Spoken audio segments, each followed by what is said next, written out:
a story about the pain of betrayal and how it changes a person forever.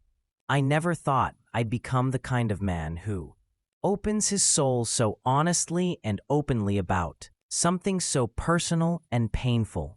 But here I am, because keeping it inside was even worse. 1. Trusted her more than anyone else in my life.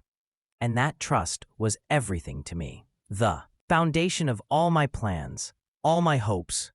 When she broke that trust, it felt like the ground beneath me disappeared, and I was falling into an endless abyss.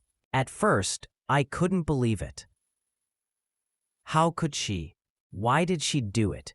Those questions kept spinning in my head relentlessly, like a knife cutting through my soul.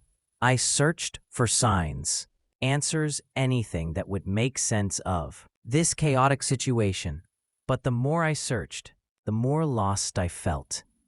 Because betrayal isn't just an act, it's a poison of doubt inside you that destroys every memory, every feeling you once cherished. Yes, I was angry, mad like never before. But beneath that anger was a shattered sadness, void that swallowed me whole. It wasn't just about her act.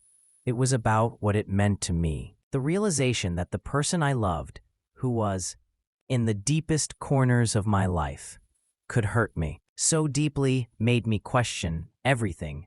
Who was I to her? Was any of it real? Or was I just a fool blinded by hope and love? The nights were the hardest. Alone with my thoughts, replaying moments that now felt like lies over and over again. I remembered the little things, her smile, her laughter, the way she looked at me, and suddenly they became a cruel game of fate. I hated how those memories tortured me, how they refused to fade. It was like living with a ghost, a constant reminder of what one lost and what I never truly had. But what hurt the most was the silence after the betrayal. Her distance, excuses, denial. Not the betrayal itself, but the lack of closure made healing impossible.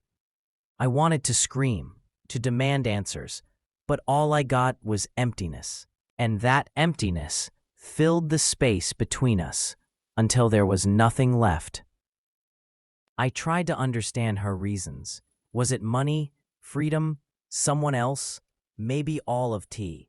But understanding didn't bring relief. On the contrary, it made it worse, because it meant that the betrayal wasn't about me. It was about her needs, her choices, and her disregard for what was between us. That realization broke me. It stripped away illusions of fairness or meaning. After that, one felt lost, like I was drowning in a sea of pain without a lifeline. The world around moved on, but inside me, time stopped. One withdrew from people, from life, from myself. One was haunted by the pain of loss and fear of the future. Trust seemed fragile and broken, impossible to restore. I wasn't sure if I could ever love or believe again, but somewhere in the ruins of my soul, a quiet voice whispered that I had to try. Not for her, not for anyone, but for myself. Because if I didn't try, the betrayal would consume me completely. And maybe that was the cruelest irony, to learn to live on, even when everything has fallen apart. I began to realize I wasn't alone in this pain. Many people go through something similar, and though it feels like the world is cracking apart, it still keeps spinning. It seems this teaches you to value yourself, to protect your heart, even when it's broken. Over time, I started finding answers inside myself, not in her. I let go of what was and tried to accept that some things are beyond my control. The hardest part was to stop looking for someone to blame, to stop asking why, and start asking how to live on. It wasn't an easy path. I went through moments when I wanted to end it all, to feel the pain finally stop, but that's no way out. The pain will always be there, but over time it gets smaller, quieter. I learned to accept pain as part of myself, part of my experience that made me stronger. I realized that betrayal is not the end. It's a terrifying part of life that teaches us to be more careful and wiser. Sometimes the greatest betrayal is betraying yourself.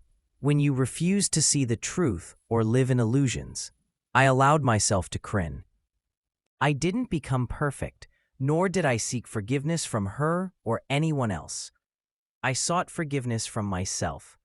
Forgiveness for trusting, forgiveness for believing, forgiveness for loving. That was my inner battle to reconcile what happened and who I became because of it. This pain left a mark, but it didn't break me. On the contrary, it taught me to value myself, to protect my boundaries, and to know when it's time to move on.